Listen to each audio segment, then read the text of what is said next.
Biso bana mike, tosangani lelo, tolobi te etika tobongisa. Tolukalisanga bayaya na biso bakolo, bato a conseil oye. Population ya Congo, jeunesse nationale, basengi lelo po babongisa.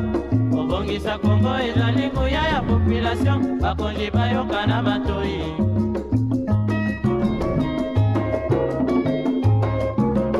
Kobongisa mboka eponi moto te. Moto nyonso na mosala. Aha. Tolukaki lipanda, tobongisa pe yango.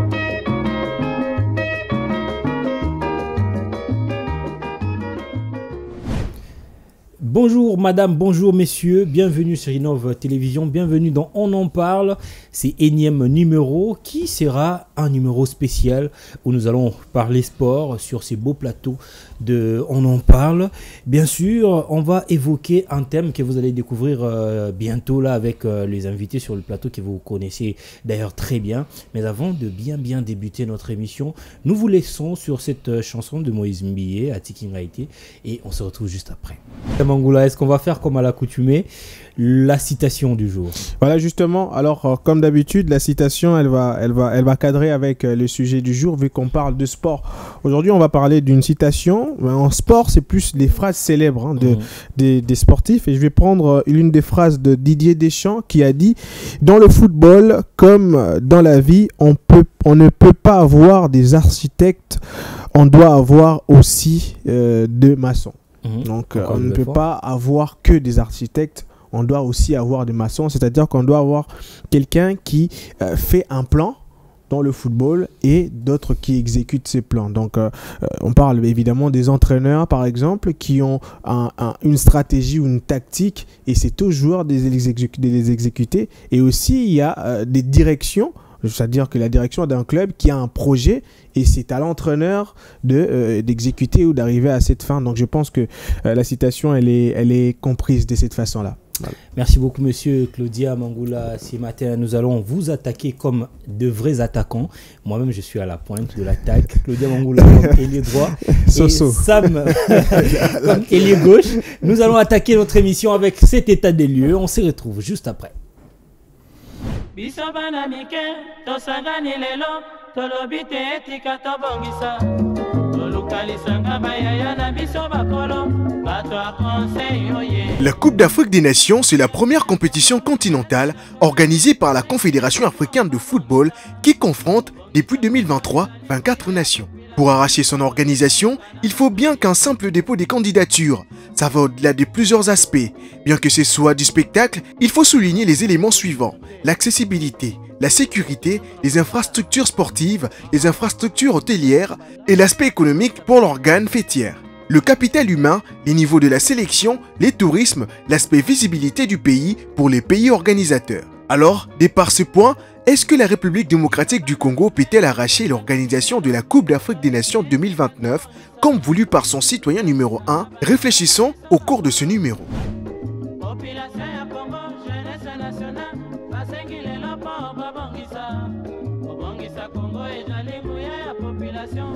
De retour sur ce plateau, madame, messieurs, nous vous saluons de nouveau si vous nous avez trouvé en cours de chemin. Nous parlons aujourd'hui, d'ailleurs c'est pour la toute première fois que nous allons annoncer le sujet du jour. Nous allons parler de ces thèmes. Que faut-il à la RDC pour organiser une édition de la Coupe d'Afrique des Nations?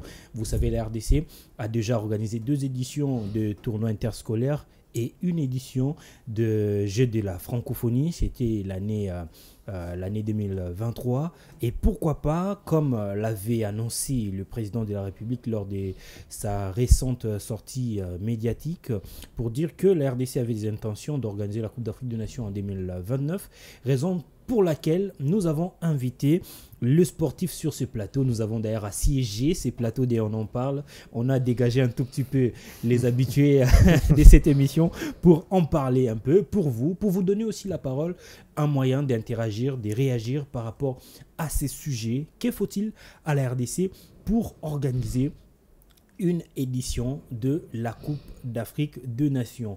Monsieur Claudia Mangoula, est-ce que si aujourd'hui la RDC voulait vraiment organiser une Coupe d'Afrique des Nations, est-ce que sur le plan infrastructure, sportif d'abord, on peut dire que la RDC n'a pas assez de problèmes?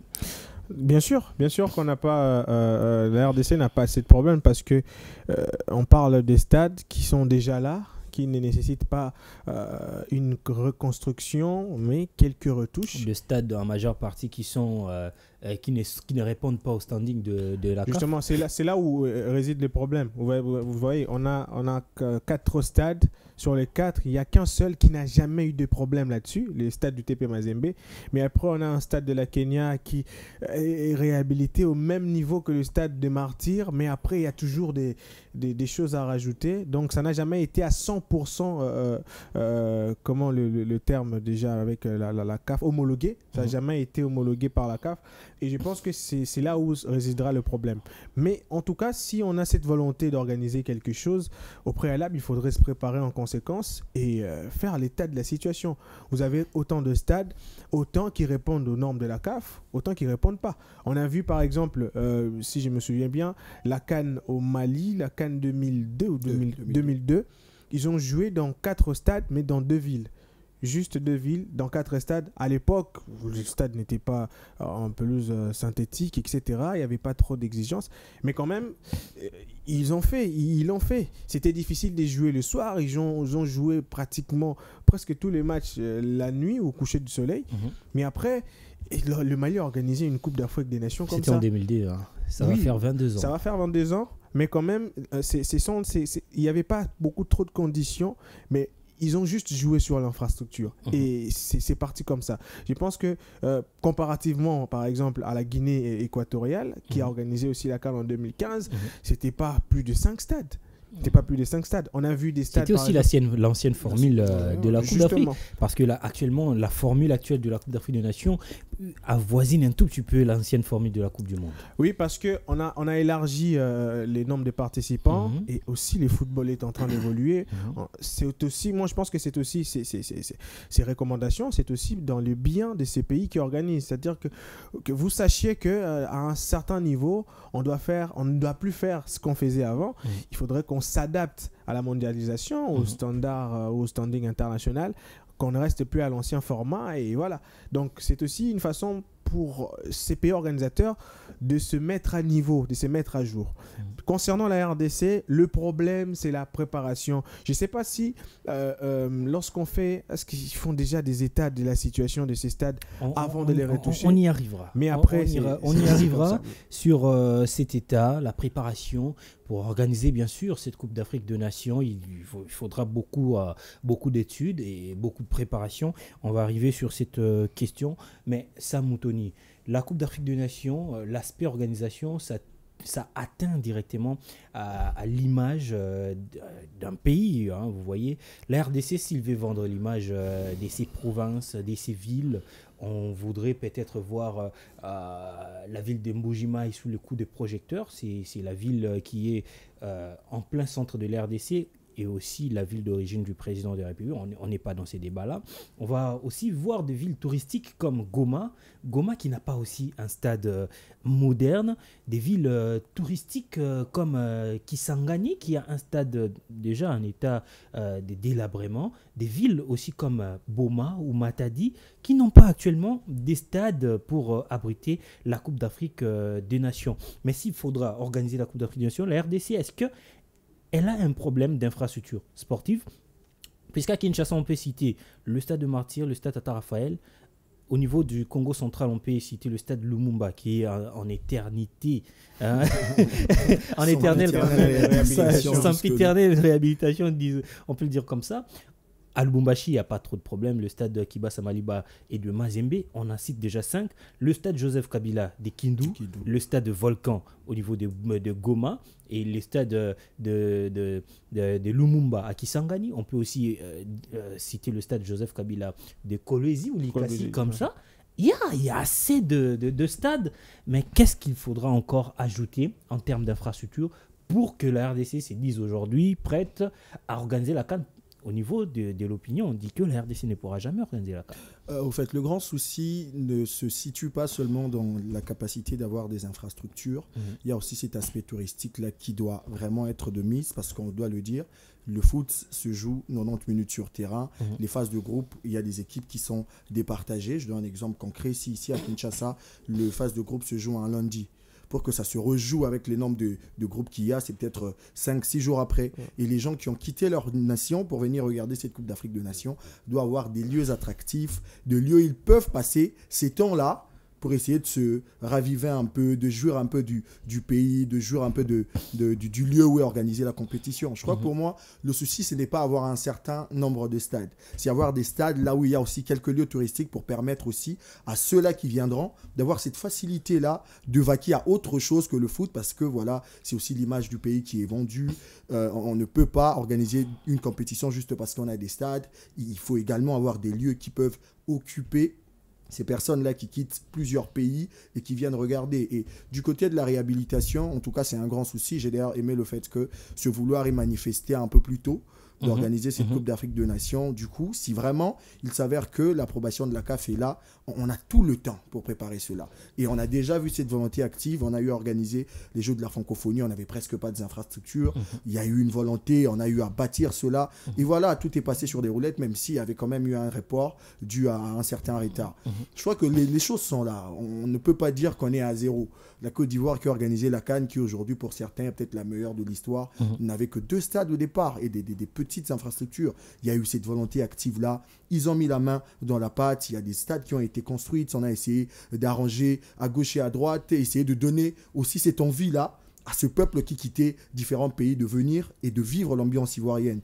En tout cas, moi, je crois que le temps qu'on a et le vouloir qu'on a manifesté, il suffit seulement de mettre la main dans la pâte.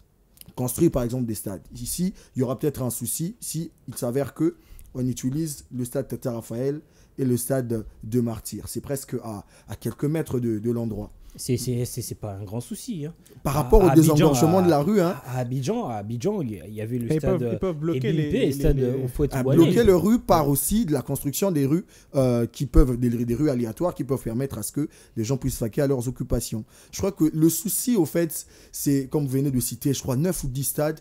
Il fallait que ces endroits-là soient dans des lieux un peu plus stratégiques, un peu plus aérés, pour permettre à ce que les gens aient cette facilité d'accès d'abord, et puis après avoir accès à certains lieux touristiques. On peut pas construire un stade, par exemple, dans une ville où, à part le stade, il n'y a pas quelque chose de plus attractif. On ne visite que le stade. On visite que le stade et après, voilà, on reste dans son hôtel. Donc, en tout cas, le travail doit être fait là. Et parce que aussi, ces organisations profitent toujours à la nation. La Côte d'Ivoire, aujourd'hui, il y a des stades qui vont permettre à ce que voilà, la jeunesse soit active sportivement. Ça restera pour nous. On peut faire avec ce qu'on a. Mais le temps qu'on a, on peut aussi bâtir d'autres qui peuvent aider dans des lieux stratégiques qui permettront à ce que les gens aient cette facilité d'accès aussi, de vaquer à d'autres lieux qui vont égayer leur... Avec les constats, je pense que le temps aussi, c'est quelque chose qui pourrait nous faire défaut parce que, rappelez-vous, avec nous, c'est toujours ça. Lorsqu'on a le temps, c'est ce qu'on dit. Hein, on a le temps, voilà, on a le temps. Et après... avant, 2 mois avant, on a eu un petit problème logistique. On a aussi vu le même problème avec la Côte d'Ivoire qui avait tout son temps, mais après qui a demandé à ce que qu'on repousse un tout petit peu la compétition. On avait d'ailleurs des hésitations. Est-ce que ça se joue en juin, en janvier? Pourquoi? Parce que les inspecteurs de la CAF avaient estimé qu'avec les retards, ça ne pourrait pas se faire de respecter les calendriers. Donc je pense que le maître mot, le mal au fait chez nous, c'est parce que lorsqu'on se contente du temps large qu'on a, on oublie même qu'on a un grand travail. Moi, j'ai particulièrement été avec le staff qui a organisé le championnat panafricain des écoles il y a 2 ans. Là-bas, c'était vous êtes en avance d'1 jour.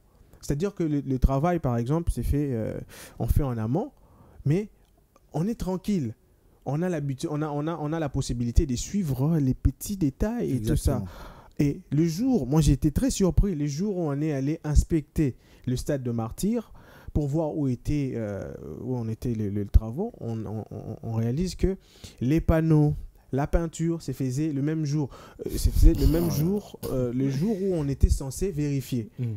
C'est-à-dire qu'ils sont en train de... Ils ont mis, si vous avez vu les panneaux qui est resté là, jusque-là, je ne sais pas si on a déjà enlevé, les bâches, les étoffes, tout ça. Ils mettaient le même jour, ils balayaient le même jour. Et le superviseur de la FIFA, c'était un Brésilien qui nous a dit, mais votre pays, vous faites le même. Aujourd'hui, c'était censé qu'on vérifie, au fait.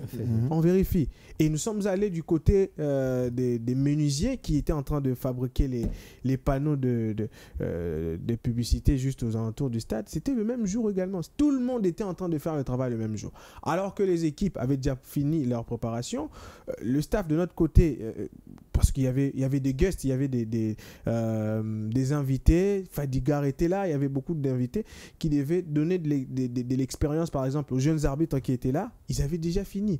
De notre côté, on avait déjà fini avec la programmation des journées des équipes et c'était parfait. Donc, on est venu un jour avant superviser le stade et ils étaient encore en train de travailler. On était obligé de rentrer là où on était en train de siéger pour revenir au stade très tard la nuit.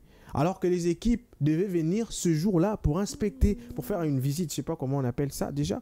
Et ils étaient obligés de ne pas être là parce que rien n'était fini. Alors qu'on avait tout le temps, on avait pris 2 semaines de préparation pour cette compétition. C'était grave. C'était très grave. Du côté logistique, par exemple, je vais parler de la nourriture. On a vu des scènes là-bas terribles. Bon, on ne va pas entrer dans ces débats-là, on a beaucoup à dire. Oui. C'est juste pour vous faire voir qu'il y a une façon de travailler entre, excusez-moi, la mentalité noire. Moi, je ne dis pas que c'est noir, mais c'est nous-mêmes qui aimons rester dedans. Voilà. Donc, là, ce qu'on a on y reviendra parce qu'il y a un aspect humain. On a un temps à faire, mais d'après. Ouais, le capital humain que nous allons aborder aussi tout au long de cette émission. On va avancer, on va parler de l'accessibilité pour organiser cette Coupe d'Afrique des Nations. Dans l'accessibilité, on va prendre l'aspect transport. Si la Côte d'Ivoire a aussi réussi cette Coupe d'Afrique des Nations, c'est parce que la majorité de personnes étaient logées à Abidjan, vivaient l'ambiance à Abidjan, et ils avaient la possibilité de se rendre à Bouaké, à Yamoussoukro, à San Pedro, rarement à Korogo, parce que Korogo c'était à 500 km à plus de 500 km d'Abidjan, mais les autres c'était à 200 ou à 300 km. Ça faisait que le match qui devrait se jouer par exemple à 17h, lorsque vous prenez les bus le matin, à 8h, vous pouvez arriver à 15h au stade, vous mangez, et puis vous prenez part au match et vous revenez tard la nuit, parce qu'il y avait aussi l'aspect sécurité que nous allons aborder tout au long de cette émission. Mais j'ai suivi récemment, il y a un contrat entre le politique qui fait en sorte qu'en 5 ans, la RDC pourra avoir 5000 km de routes construites. Est-ce que cela aussi peut permettre, si seulement ça se réalise, cela peut permettre à ce que quelqu'un, ça va prendre peut-être des jours, mais s'il y a aussi des véhicules qui courent très vite, quelqu'un qui peut quitter Kinshasa et pour aller suivre un match à Goma, s'il y a 2 chemins. Ou l'inverse. Aller à Lubumbashi, aller même à Kindu, s'il y a 2 chemins, s'il y a 2 routes. Est-ce que cet aspect-là est important pour la Coupe d'Afrique des Nations? Sinon, pour prendre les avions, nous savons déjà que ça sera l'accessibilité, c'est très important. Cet aspect de l'accessibilité, je pense que moi, je vais le prendre à 2 niveaux. Le premier niveau, comme on parle de route ici, je pense que la voie ferrée serait le mieux appropriée. Je vais prendre l'exemple de l'Europe où tu peux quitter la France, tu traverses la Manche, tu vas en Angleterre, tu peux quitter Cardiff, tu vas voir. Donc, il y a cette accessibilité-là et je pense qu'ils utilisent rarement les véhicules parce qu'il y a des barrières ou des frontières, des péages dans chaque frontière, je voulais dire. Mais après, parce que le chemin avec la route, c'est un peu plus long. Ça prend beaucoup de temps. Vous allez vous épuiser peut-être. Alors qu'avec la voie ferrée, vous pouvez faire un aller-retour directement. Et ça vous permet d'économiser l'argent des hôtels. Et avec la voie ferrée, on a une estimation exacte. C'est-à-dire qu'on dit les trains Kinshasa, Boma, c'est 15 minutes. 15 minutes. peut-être un retard d'1 minute, mais après 15 minutes, vous connaissez le nombre d'arrêts, donc c'est facile. Je pense qu'avec la configuration de la ville de Kinshasa, s'il faut miser sur les routes, ça va être difficile. L'intérieur, je maîtrise pas trop. Déjà que on a des échos qui ce n'est pas trop praticable, mais s'il faut en construire, je pense que ça ne posera pas problème. Mais ici, au niveau de Kinshasa, ça va être difficile. Et aussi, la circonstance du pays, c'est-à-dire que vous donnez accès à tout le monde de venir dans la capitale, ça va encore être un autre problème. La possibilité à tout le monde d'aller en province. Par exemple, aujourd'hui, si nous avons une route qui quitte Kinshasa vers Goma, par exemple, ça va faciliter aussi l'économie. C'est très important. Mais on peut toutefois commercialiser ces chemins pour permettre à ce que le pays puisse avoir un moyen en termes d'argent. Vous voyez aussi les verres à moitié vides, parce que d'un autre côté, on se plaint, par exemple, aujourd'hui, de la surpopulation de la ville. On ne contrôle pas qui habite la ville. On n'a pas déjà les moyens logistiques pour identifier qui est-ce qui vit, qui est-ce qui vit pas ici, qui est-ce qui est là pour résider pendant un temps. Ça va être encore un autre cas. Donc, c'est-à-dire, quand vous donnez accès facile à ces gens, moi, je vais voir ça, ces gens de venir à Kinshasa. Ce n'est pas mauvais, c'est leur pays. Mais après, ça va être étouffant. Ça va être étouffant. Donc, je pense qu'il faudrait aussi maîtriser cet aspect-là. Alors, dans l'autre accessibilité, je parlerai des prix des billets, des prix de tickets. Accéder dans les infrastructures sportives pendant les matchs. Alors, déjà, pendant le jeu de la francophonie, on n'avait pas assez de problèmes. Comme si on avait le problème le jour de la finale. Moi, j'étais là. C'était un autre prix qu'on n'a jamais vu. Mais en Côte d'Ivoire, même en Côte d'Ivoire, c'était comme ça. Même pas le prix pour faire le gain quand on voit qu'il y a plus d'affection. On a fait les à côté avec vous. On a vu, avec vous aussi, en Côte d'Ivoire, on a perdu. On a entendu que les billets, les jours de match des Ivoiriens étaient quasiment épuisés. C'était pas même pour le match des Ivoiriens, pour tout le match. Pour tous les matchs. C'était pas pour le match de la Côte d'Ivoire. RDC Guinée, un jour du match, il n'y avait pas de billets. Mais il y avait... Le prix minimum des billets, c'était 3 000 francs pour Abidjan. Mais le jour du match, le billet de 3 000 francs, ça s'est vendu à 10 000 francs. Mais ça n'empêchait pas que les stades soient aussi bondés aussi. Oui, voilà, exactement. Parce que là-bas, les gens aiment aussi le football. Ce n'était pas seulement les supporters de la RDC qui étaient là. On a vu les supporters ivoiriens entre le match de Maroc. On a vu beaucoup de choses. Exactement. Et je pense que peut-être c'est une coutume africaine. Je ne sais pas si c'est officiellement, on ne le sait pas. Mais après, il va falloir jouer un tout petit peu sur ces stratégies-là. Comment attirer du monde dans les stades. Et après, je pense que l'aspect accessibilité, ça va dans ces deux sens et il faudrait aussi... Ça, Moutoni, on a l'impression, on est à mi-chemin pendant notre débat, mais on a l'impression de repartir à zéro. Vous avez dit ici qu'il fallait construire au moins des stades. On a parlé aussi de construire des routes, parce que déjà c'est un projet. Notre amie Claudia nous a posé aussi un problème de privilégier plus la voie ferrée que la voie à moyen de goudron. On a l'impression de repartir à zéro, puisque si on veut parler de villes qui ont des infrastructures hôtelières viables, on va parler Kinshasa, on va parler Lubumbashi, peut-être aussi Goma, mais si on va insérer des villes comme Mbuji-Mayi, comme Kindu, nous ne sommes jamais allés là-bas, mais on ne parle peu de ces infrastructures-là. Est-ce qu'il faudrait encore ajouter, vous allez ramasser l'accessibilité au transport, vous allez aussi ajouter sur ces points que je viens de vous... En parlant des infrastructures hôtelières, c'est ce que j'ai dit au début, c'est ça le grand souci. La construction des stades n'a pas été faite en fonction de tous ces facteurs-là. Aujourd'hui, vous avez épinglé le fait que si on parle de Mbuji-Mayi aujourd'hui, le stade peut être là, on veut le rénover. Kashala-Bonzola, on va arranger, ça sera beau et tout. Mais après le match, où est-ce que les gens vont loger? Donc il faut essayer de placer ces lieux-là, ces stades-là, dans des endroits où les gens ont aussi cette facilité-là de se loger. J'ai l'impression qu'on avait... Et ils auront aussi la facilité de vivre. Exactement. Permettez-moi de faire ces parallélismes avec la Côte d'Ivoire. Là-bas, l'électricité, c'était top. Ça ne partait pas. Exactement. Donc, ce sont des facteurs qui entrent en jeu. Je vais encore répéter ce que j'ai dit au départ. En tout cas, c'est un merveille aujourd'hui. C'est une merveille, voulais-je dire, que le président ait manifesté cette envie-là très tôt. Parce qu'on a l'impression que là, on doit bâtir un autre pays. On doit construire d'autres choses pour permettre à ce que cette compétition s'organise seulement si la CAF nous donne son approbation. Pour parler des hôtels hôtels, vous avez cité Lubumbashi, Kinshasa également, mais pour les routes aussi, on a ces grands soucis-là. Ces désengorgements ici à Kinshasa, par exemple, ça va pas être une mince affaire.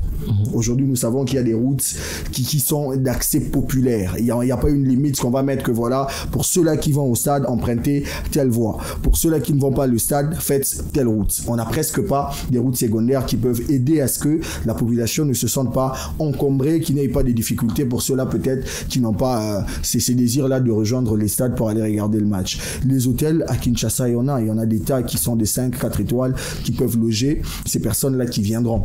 Mais s'il faut également parler de la vie, j'ai l'impression que l'économie entre dedans. Quelqu'un va aller regarder un match à Cache à la Bonzola, il doit rentrer, se loger quelque part, il faut qu'il y ait de l'électricité, il doit avoir la capacité de se payer à manger aussi. Voilà, il faut qu'il y ait des marchés, des endroits accessibles pour qu'il fasse ça. Il faut qu'il y ait des lieux touristiques aussi qui va le permettre ainsi de se raviver un peu, de jouir du lieu. Aujourd'hui, la Côte d'Ivoire nous a émerveillés parce que déjà leur culture est répandue en Afrique. Tu peux beau être à Kinshasa aussi, ici, mais tu as cette partie ivoirienne en toi. Pourquoi? Parce que voilà, il y a beaucoup de Congolais qui le disent. Les Ivoiriens ont une partie congolaise. C'est comme ça, il y a des liens entre nous. On a eu cette facilité-là d'adaptation, surtout pour les Congolais qui étaient là-bas, parce que voilà, déjà ici à Kinshasa, tu connais Atieke, tu connais le coupé décalé. Quand tu es là, tu as cette facilité-là d'intégration. Et nous, ce côté-là aussi doit être mis en exergue pour permettre à ces pays-là de venir et de se sentir à l'aise. Je veux vous rappeler de ce que vous avez dit avant l'émission. Vous avez épinglé la chanson Coup de marteau qui a fait du buzz. Et si la CAN s'organise par exemple au Maroc, quelle chanson va capter l'attention des gens? Ouais, ce sont des aspects qui doivent être pris en compte parce que voilà, c'est un séjour. Il y a des gens qui quittent des pays lointains pour venir vivre cette ambiance-là. Et il faut vraiment mettre la main dans la pâte pour permettre à ce que les routes, surtout les routes, parce que quelqu'un ne va pas quitter par exemple ici Béatrice Hôtel pour venir regarder le match au stade de Martyrs, quitter 15h alors que le match est à 16h, mais à cause des embouteillages, il se retrouve à 18h, il n'a pas accès au stade. Il faut vraiment prendre soin de cet aspect-là. Pour les routes doivent être, en tout cas, il faut en construire des autres pour permettre à ce que les routes secondaires soient là. Et s'il faut parler du capital humain, l'accessibilité au stade, comme vous l'avez dit, le problème de billets, je veux le dire, c'est partout. On n'a peut-être pas un œil regardant sur ce qui se passe en Europe, c'est pourquoi on a l'impression que tout est parfait. Récemment, on a vu des matchs où il y a quand même eu des fraudeurs, hein, des gens... Il y a des fraudes. Ça manque jamais. Et aussi, moi je dirais que c'est quand même un bon signe. Je parle du coût. Je parlais du coût. En fait, parce que... Non, le coût, c'est pas impossible. C'est la canne, mon frère. C'est ça, ça va se passer comme ça. C'est un moyen parce que c'est aussi un gain. Aujourd'hui, en 2019, la Coupe d'Afrique s'organisait en Égypte. Après la Coupe du Monde, la Coupe d'Afrique plutôt, le taux du tourisme au pays a augmenté de 30%. Chez eux. Ils ont vraiment valorisé cet aspect-là. Les billets, ça dépend de l'attractivité de la compétition. Je ne pense pas que si on avait vécu ce qu'on a vécu avec Fatih Cup, on allait majorer les coûts des billets. Il n'y avait vraiment pas trop de gens. Voilà, si on a dit 2000... Il y avait d'abord des gens. Pendant le jeu de la francophonie. Non, le Fatih Cup, il n'y avait pas, vous voyez, il n'y avait pas de gens. Ouais. On n'a pas eu à entendre ces histoires de majoration de prix. Mais quand on voit que voilà, les gens se plaisent à venir, c'est un moment aussi de se faire des sous, même si... En fait, c'est le business. Voilà, c'est comme ça que ça se passe. En fait, c'est un système qui se fait de manière officieuse. Les officiels qui cèdent les billets aux prestataires pour qu'ils puissent augmenter les chiffres et aussi puissent gagner quelque chose en retour. Vous voulez cheater? Voilà, c'est avec ça que est fait une Coupe d'Afrique de Nations. On va aller dans cette logique-là, même si c'est pas prémédité. Mais si on sent qu'il y a cette attraction, on l'a vu lors des Jeux de la francophonie, on était seuls, mais il y avait quand même de l'euphorie. Les gens étaient... Au début, c'était un peu compliqué, hein. Les gens ne regardaient pas après. Et puis voilà, il y a eu Zibiou, le judoka qui a attiré les gens. Vous voyez, c'est ça donner un peu de la saveur à la chose. Il y avait même des gens qui allaient au stade. Vous allez voir, on va seulement voir francophonie. Voilà. Ils savent pas ce qu'il y a. Voilà, c'est l'aspect qu'on a évoqué ici, l'aspect touristique. Vous voyez, beaucoup de gens allaient au stade pour prendre des photos, pour voir comment est-ce que le stade des Martyrs aujourd'hui est devenu moderne, comment est-ce que le stade Tata Raphaël est devenu moderne. C'est ça ce qui a attiré les gens. Admettons que vous avez un stade avec une beauté comme les stades, je prends, permettez-moi l'exemple du stade des Bimpe, vous plantez ça à Mbuji-Mayi, vous pensez que tous les gens de ce coin n'iront pas au stade pour visiter, pour voir au moins l'architecture de ces stades. C'est ça ce qui peut constituer ces capitales humaines, qui ramènera tout le monde dans le stade pour voir certains matchs de la Coupe d'Afrique de Nations. On va évoluer. On va évoluer avec notre émission. On va attaquer cette fois-ci la visibilité que peut apporter la Coupe d'Afrique de Nations à une nation, permettez-moi la tautologie. On va également attaquer le niveau de la sélection, parce que si on organise la Coupe d'Afrique des Nations, on est d'office qualifié pour cette édition et on est obligé, pour la RDC surtout, à remporter cette édition. On va parler du niveau de la sélection, mais comme Sam l'avait épinglé, le coup de marteau, c'est ce que nous allons vous donner tout de suite. On suit la chanson, on se retrouve juste après. Et voilà, c'était là la chanson qui avait fait le buzz lors de la dernière édition de la Coupe d'Afrique des Nations qui s'est jouée en Côte d'Ivoire. Coup de marteau, composé par Tamsir aujourd'hui, qui est la star ivoirienne. On parle peu des autres. Ah, il s'accroche à lui. Voilà, le coup de marteau a fait le buzz pendant la Coupe d'Afrique des Nations, comme également la RDC avait profité de cette rivalité entre Fally et Ferré pour faire aussi entendre la voix des Jeux de la francophonie lorsque Fally jouait l'ouverture et que Ferré devrait prester lors de la clôture. C'était aussi un événement, c'est ça aussi ce qui a créé de l'engouement lors de l'ouverture et de la fermeture. C'était énorme. On voit les Jeux africains à Accra. Et surtout à la fraîche.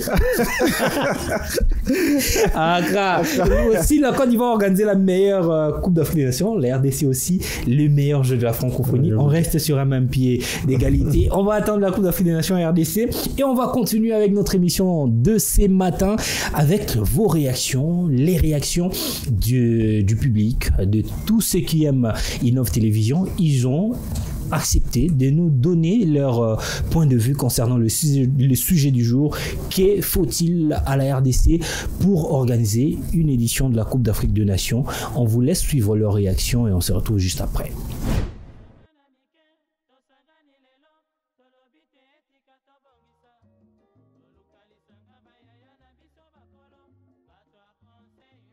Bon, et si j'ai organisé quand na Congo, ils ont un peu prématuré. Et c'est maintenant donc babon sablo mususu et belé na mboka biso avant organiser kan puisque tout le monde a mingi tout le monde a biso mo na Congo notre championnat local ou national ils ont mal organisé parce que beaucoup de championnat ne bongo le kan beaucoup de na Congo monter beaucoup te ka image mboka mabe parce qu'ils ont bloqué belé et c'est un bongisa infrastructure ba route ba stade moyen de transport ba avion tout ça et quand on na kan et quand les alliés kaka championnat et puis côté un peu image en mboka et que libanda bata abino nous totali quand na Côte d'Ivoire tout le monde que c'est un peu propre en Côte d'Ivoire mboka ya soin ba route ya bien au moins un stade oyo ils ont relié na ba route bien ba prince bata mituka bata bloqué belé et biso wa bloqué mingi zaté donc organisation qui francophonie awa idée de francophonie et na neni mais ti aneni ndeko comment organiser. Ils ont combien de temps? C'est qu'en 2024, 2028, tout le monde championnat mondial de Bongo. Tout le monde va stade de Walunga en Bongo. Tant que tu as une inspiration à Martyr, ou Martyr plus non communauté sont inspirés. Ils sont organisés quand on a stade ni la terrain ni une loco ni courant dans la Molonga tout ça dans côté. Mon bébé ils ont nanté. Ils sont quand président a ça na moyen en place. Ils sont un budget mon est belé va organiser Kanouana. Peu de deux. Le monde a babi monsieur et ça m'a un stade na biso autant que non oyo ils ont sonné pour mboka tellement ils ont entre nous mais ça na babi wana ga ndeng wana surtout que na mboka monsieur ils ont sonné makasi oui d'accord ils ont bien mais tout mais quand peine nous covendre na mboka tout ça là bien pas lu ka ba sérieux ou ba le quoi ba organisateur makambango puisque mboka sont sérieux até donc c'est d'abord tout bon c'est notre mentalité. Mais vraiment, cette question est très prématurée pour le moment. Déjà, je pense qu'on ne peut pas se taper ces luxes pour organiser de tels événements. Parce que déjà, avec le jeu de la francophonie, on a eu à dépenser beaucoup de millions. Vu que la RDC passe un moment crucial, je pense qu'on doit se focaliser beaucoup plus sur ce qui se passe dans notre pays, stabiliser la paix définitivement en République démocratique du Congo que se réjouir pendant qu'on est en train de mourir. Ce n'est pas essentiel d'organiser ces jeux. Voilà, c'était là les réactions du public. Hein. Vous avez donné votre point de vue par rapport au sujet du jour. On va continuer avec notre émission de ce matin. On va attaquer l'aspect visibilité, en tout cas la visibilité. Hein, Claudia Mangoula, nous avions eu la chance d'être en Côte d'Ivoire. D'ailleurs, vous avez fait un élément, vous avez parlé, si c'est pas vous, c'est Sam, hein, les documents que vous avez organisés pour la Coupe d'Afrique des Nations. C'est plus de 170 pays qui ont eu des yeux rivés vers la Côte d'Ivoire à travers le droit télé. C'était plus de 5 millions de dollars des billets vendus. C'était en termes touristiques un pays qui a été visité, alors que si on peut être franc, la Côte d'Ivoire n'a pas des lieux touristiques assez valeureux, hein, comme celui de la RDC. On va dire, on a plusieurs parcs, on a même à Kinshasa le parc des vallées de l'Ansélé, à l'intérieur du pays on a le pont Marshall, on a plusieurs trucs à faire valoir en RDC. On a Victoire, le rond-point Victoire.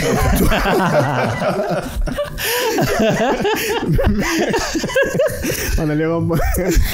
on a la place des artistes. Ouais. On a plusieurs milieux touristiques comme ça. La Côte d'Ivoire, à San Pedro par exemple, on n'avait que la plage. À Abidjan, on n'avait pas. Ici, on allait visiter Yopougon.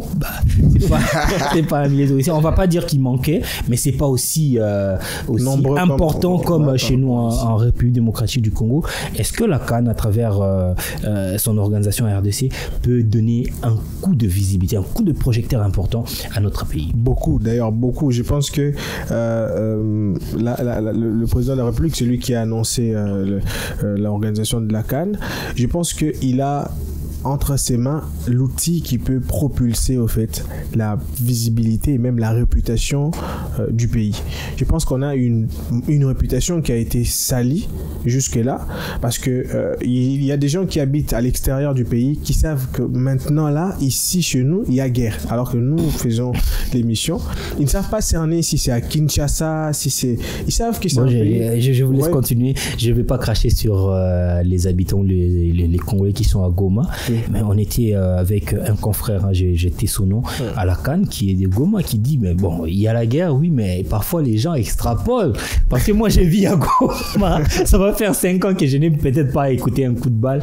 Justement. Voilà. Donc, peut-être qu'il y a des troubles, oui, ça existe, mais comme on l'a dit, la petite chose ou la petite étincelle, c'est tout le monde qui s'enflamme sur les réseaux, c'est tout le monde qui envoie, qui alerte, qui vend mal. Moi, je dirais aussi, ça revient aussi de notre responsabilité de vendre bien, de bien vendre l'image de notre pays, parce que ça va de notre réputation. Imaginez par exemple que vous invitez des gens de l'extérieur du pays pour venir chez vous, vous avez peut-être une conférence, une fête, et ils ont déjà une mauvaise réputation de chez vous. La réputation, c'est ce qu'ils savent de vous, au fait. C'est pas vraiment ça, mais c'est ce que eux, ils ont, les éléments qui ont constitué leurs organes, qui ont constitué par exemple des bases pour leurs organes. Genre, ils ont écouté, ils ont vu, ils ont entendu, et après, je viens pas parce qu'il y a guerre. Mais alors que peut-être que vous vivez à Boma, il n'y a pas ce genre de choses, il y a guerre, mais c'est pas chez nous, c'est pas ici à Kinshasa, ce n'est pas à Mbujimayi, mais c'est dans une contrée, et puis c'est peut-être pendant un temps. Donc je pense que c'est l'outil parfait pour laver l'image salie par, je sais pas moi, les détracteurs de la République démocratique du Congo, pour qu'on sache que ici c'est aussi un pays de paix. En tout cas, qu'on voit aussi les choses parfois de cette façon-là, même s'il y a la réalité qu'il y a, mais quand même, on est là, hein, on travaille, il y a des gens qui nous suivent à la maison, qui sont tranquilles. Évidemment, on a eu les Jeux de la francophonie ici, déjà qu'il y avait des gens qui parlaient de ça. Est-ce que ça va se jouer? On a vu les médias internationaux. Est-ce que ça va se tenir finalement avec la situation, etc. Mais ça s'est quand même tenu.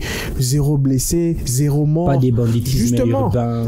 Voilà, justement, je pense qu'il faudrait qu'on saisisse cette d'occasion pour nettoyer notre réputation, en tout cas. Et je pense qu'il faut miser là-dessus, miser sur l'aspect sécuritaire. Donc je pense que les organisateurs que nous sommes, nous devons en tout cas étudier tous les aspects possibles, parce qu'on peut organiser une compétition, mais les détracteurs, parce qu'ils savent que non, voilà, ils organisent pour prouver que vraiment il y a un truc, on va créer un petit truc. Donc voilà, donc on essaie un peu de nous organiser là-dessus, mais c'est l'outil parfait. L'outil parfait. Vous partagez l'avis Exactement. Aujourd'hui, on a tous une image un peu plus différente de la Côte d'Ivoire qu'on avait avant cette Coupe d'Afrique de Nations qui s'est tenue il y a quelques mois. Moi personnellement, je m'attendais pas à voir ce que j'avais vécu. En tout cas, j'ai pensé peut-être. Je suis curieux de savoir de quoi vous parlez. en descendant de l'avion jusqu'au lieu où j'étais hébergé, c'est l'aéroport, c'est un peu trop loin, vers les deux plateaux. Et puis moi j'habitais à Cocody, hein, les gens qui connaissent, c'est un peu trop loin. Mais de l'aéroport jusqu'à chez moi, non, c'était parfait. Voilà, c'est en tout cas ça. C'est ça le but même d'organiser une telle compétition, parce que voilà, vous avez cité ici, donné les nombres des gens qui ont regardé la Coupe d'Afrique de Nations, l'aspect touristique, qui a vu plusieurs personnes qui étaient des nations lointaines, les Asiatiques étaient là, les Américains sont venus, et les témoignages sont là. Beaucoup de personnes aujourd'hui disent que voilà, il y a eu des organisations de la CAN, mais celle de la Côte d'Ivoire a quelque chose de particulier. Et je crois que ici aussi, ça va être voilà, ces tonus-là, ça va essayer de vendre un peu cette belle image de ce pays qui longtemps est marginalisé, où on met de l'emphase que sur un fait, sur la guerre, voilà, le pays n'est pas en paix, il y a de l'insécurité. C'est un moyen précieux pour prouver au monde que voilà, tout pays a des problèmes, on peut quand même vivre, on peut quand même organiser sur une compétition, on peut quand même avoir des faits merveilleux qui peuvent permettre aux gens de vivre et de jouir. Je crois que cette CAN, si on l'organise, ça va être en tout cas parmi les meilleures choses qui soient arrivées à ce pays qui longtemps traverse des moments très très difficiles. Il y a l'aspect sécuritaire qui va aussi aider, en tout cas beaucoup aider, parce que je vais donner un exemple, les Jeux Olympiques qui vont se passer cette année en France, il y a 45 000 officiers qui ont été mis déjà en œuvre, qui sont déjà en train de se préparer pour assurer la sécurité à cette organisation. Moi par exemple, si ça dépendrait de moi, je crois qu'il y a aussi on doit aussi créer un certain groupe de volontaires qui vont accompagner la tenue de cette compétition si on s'organise. On a regardé, il y a en Côte d'Ivoire, il y avait des volontaires, mais c'est qui assurait la sécurité des volontaires militaires. Voilà. Voilà, c'est comme ça que ça se passe. On doit vraiment essayer de préserver cette beauté-là. Les détracteurs, on n'en manque jamais. Il y a des gens qui viendront peut-être pour voler, pour salir l'image du pays. Il faut que le système sécuritaire soit à jour, soit à niveau pour essayer de vendre une très très belle image du pays. Il y a un fait, je me rappelle, qui me fait rire d'ailleurs, lors des Jeux de la francophonie, après qu'on ait réhabilité le stade Tata Raphaël, on a surpris un jeune en train de pisser. Eux-mêmes, le Congolais, l'ont pris pour le sortir et même le pousser pour qu'on aille le réprimander. Ce sont des choses comme ça qui montrent que voilà, vous êtes formés, vous voulez que l'image du pays soit très très bien vendue. En 2002, au Mali, comme vous venez de le dire, il y a même un fait surprenant qui s'est passé. Quand il y avait un match, par exemple, ici on organise la RDC, et ici à Kinshasa, il y a les Ivoiriens qui sont dans le même groupe que nous, il y a les Congolais qui sont utilisés pour être comme les supporters sur la Côte d'Ivoire, pour essayer d'égayer la foule, pour ne pas seulement être là pour les Congolais. Vous sentez que la population se met en marche aussi, parce qu'il s'agit de notre pays, parce qu'il s'agit de nous. On doit mettre la main dans la poche, on doit mettre la main dans la pâte pour essayer d'accompagner et vendre cette belle image du pays. Donc en tout cas, c'est un travail qui doit beaucoup intéresser aussi la population, parce que déjà on a cet esprit attentiste, on est toujours dans la réaction et non dans l'action. Quand les politiques donne le temps qu'il faut organiser un truc, nous on est là, on regarde, quand ça marche pas on critique. Je crois que cette fois, s'il s'avère qu'on l'organise, on doit en tout cas se mettre à travailler. Il y a un aspect économique très important que nous devrons relever. La Côte d'Ivoire, à travers son entreprise d'aviation Air Côte d'Ivoire, avait signé un partenariat avec la CAF, ce qui a fait en sorte qu'il y a eu beaucoup trop de gains pour cette entreprise qui a haussé même les prix des billets pendant la période de la CAN, et c'était full. Parce que lorsque vous voyagez avec Air Côte d'Ivoire, vous voyagez sans visa, vous avez un visa d'une année. quitter la Côte d'Ivoire. Moi j'ai mon visa dynamique pour la Côte d'Ivoire. Vous voyez, cela a permis aussi à ce que y ait beaucoup plus d'entrées au pays, et aussi au niveau interne. Les entreprises qui font le transport d'Abidjan vers d'autres provinces, ils ont aussi été bénéficiaires parce qu'ils ont même doublé les nombres de trafics en fait, en une journée, qui était à 4 jusqu'à 7, c'est presque le double, pour permettre à ce que les gens puissent voyager à n'importe quel moment, parce qu'il y avait la route, on a déjà épinglé cela. Est-ce que vous pensez aussi que sur le plan économique, la RDC peut trouver, là vous aurez la parole, peut trouver deux moyens, deux astuces pour permettre à ce que cette CAN soit une occasion de pouvoir gonfler les caisses? Oui, je pense que chaque pays a son modèle économique. Si la Côte d'Ivoire, par exemple, est réputée pour son cacao, la RDC pour son huile de palme, c'est comme ça qu'on a étudié ça. Hein. et je pense qu'on doit avoir un élément attractif, un élément qui va nous faire rapporter beaucoup plus d'argent. C'est quoi notre réputation? Si notre réputation, par exemple, pour la Côte d'Ivoire, c'est leur culture, les gens veulent être avec les Ivoiriens, voir comment ils parlent leur français modelé, là, je sais pas comment je vais appeler ça. Voilà, leur nourriture, l'ambiance qu'il y a. Et voilà, si le seul moyen pour y parvenir, c'est l'avion, mais on hausse les prix, les gens viennent quand même, ils ont quand même bien étudié le marché et ils savaient que c'est par là qu'ils pouvaient faire rentrer. Il y avait de l'engouement. Il manquait même de place. Aussi de l'argent. Donc, faire rentrer aussi de l'argent de ce côté-là. Je pense que chez nous, il faudrait qu'on s'étudie. Si la RDC peut faire rentrer beaucoup d'argent, je pense que pour l'instant, il n'y a que le côté touristique. Parce que c'est là où on a une pléiade d'espace, une pléiade d'éléments, des monuments, je sais pas moi comment je vais appeler ça, à visiter. Et ça peut faire rentrer beaucoup d'argent. L'aspect touristique, en tout cas, c'est très important. On l'a vu avec la Coupe du Monde au Brésil, qui a rapporté beaucoup d'argent juste après la tenue de la compétition. Mais aussi, il faut étudier le marché. Je pense qu'il faudrait se connaître d'abord, étudier le marché et voir comment faire rentrer de l'argent. Il n'y a pas que l'avion. Déjà qu'avec cette histoire d'avion ici chez nous, c'est déjà très compliqué. Et c'est difficile d'aller d'une province à une autre parce que voilà, vous savez ce qu'il y a. Mais après, c'est pas un facteur ou un domaine que tout le monde utilise pour venir voyager ou essayer de faire les affaires. Il faut étudier le secteur, étudier le marché, s'étudier soi-même. Qu'est-ce qu'on peut faire qu'est-ce qu'on fait déjà ou qu'on a déjà qui fait déjà rentrer de l'argent et essayer de booster ces secteurs. Et je pense que c'est comme ça qu'on peut faire rentrer de l'argent.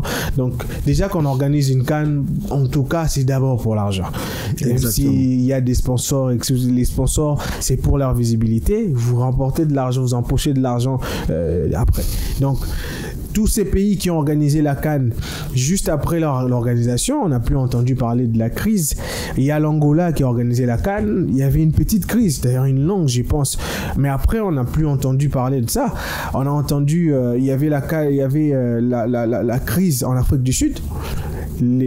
La Coupe du Monde, la CAN et les CHAN sont passés et aujourd'hui on n'entend plus ce genre de choses. Donc je pense que l'organisation de la compétition en général, c'est d'abord l'argent. D'abord faire rentrer de l'argent et après chacun se partage la part du gâteau. Mais l'argent, il faudrait le faire rentrer stratégiquement.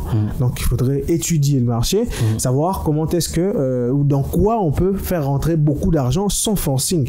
Donc nous, en tout cas, la République démocratique du Congo, on a des endroits qui peuvent faire rentrer de l'argent.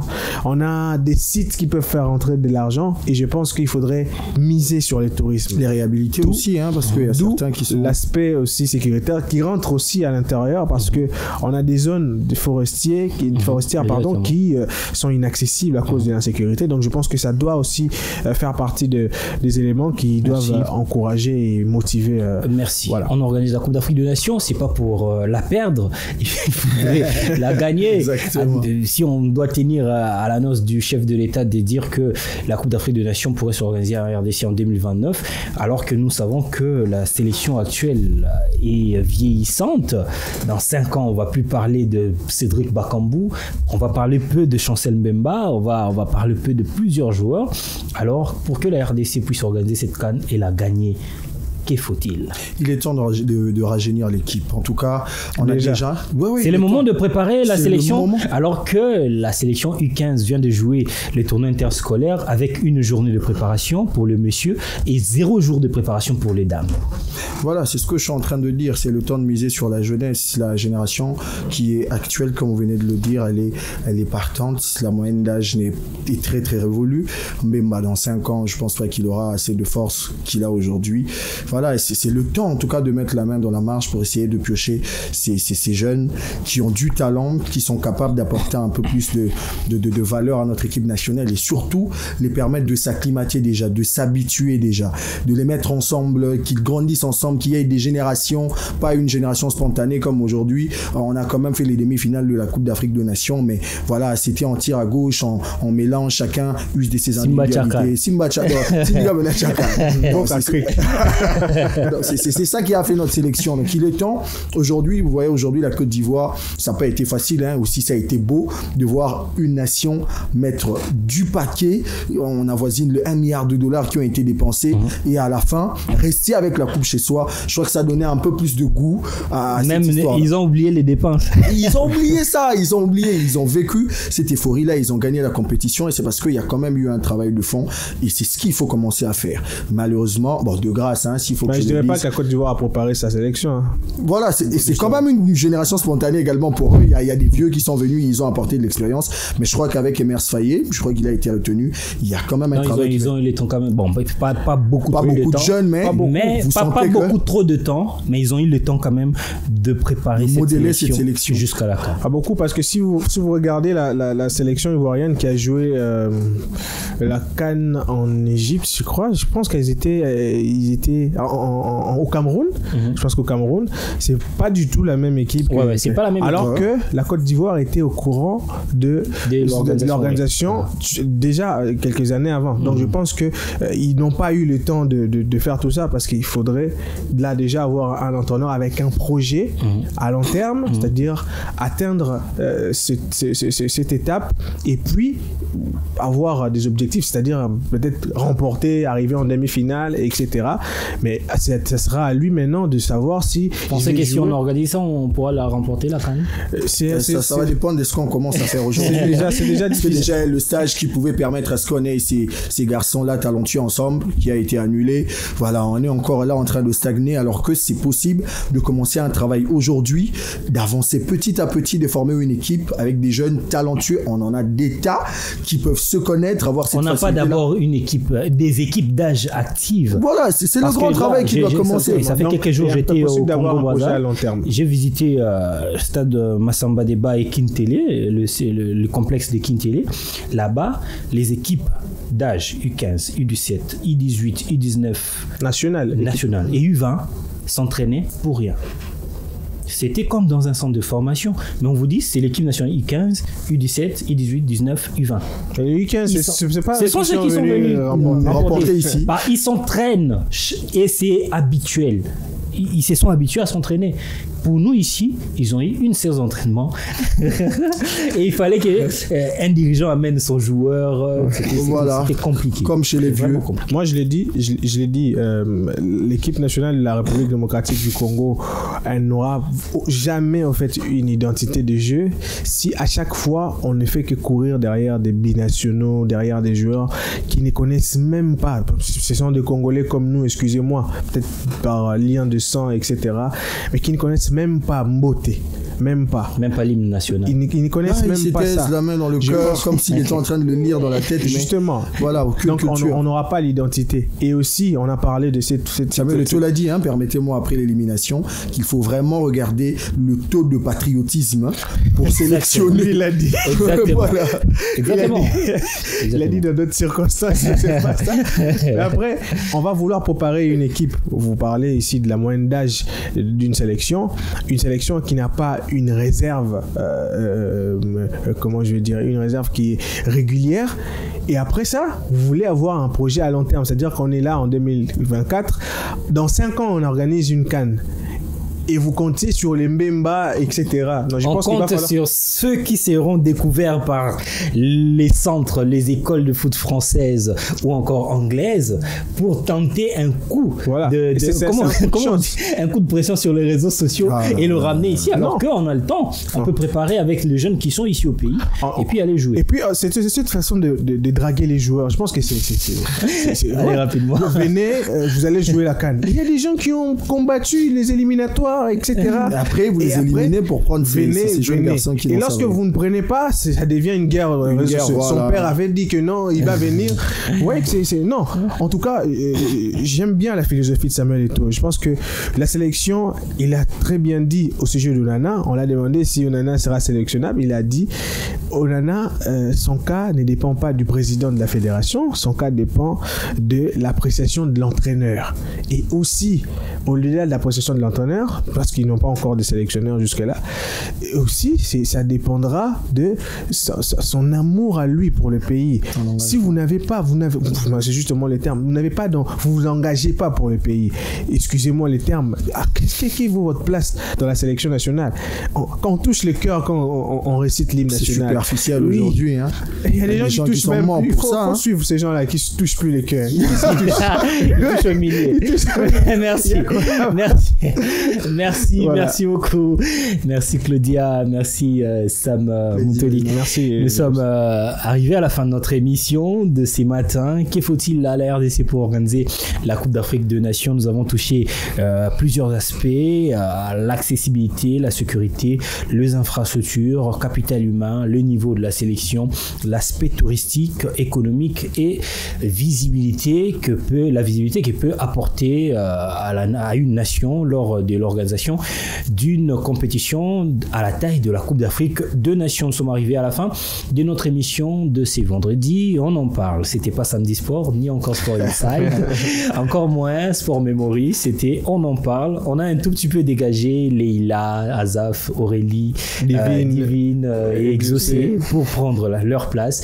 Et on va leur céder leur siège pour la prochaine édition ou le prochain numéro de cette émission. On en parle. On se retrouve la semaine prochaine peut-être avec qui va intervenir dans Sport Inside. C'est moi. C'est vous. Samedi Sport, c'est déjà demain à 20h50. Sport Inside, ça sera le mardi prochain. Bon, Sam, on va trouver un programme pour lui. On se retrouve tout prochainement avec le même plaisir pour un nouveau numéro. D'ici là, portez-vous bien. Au revoir. Au revoir.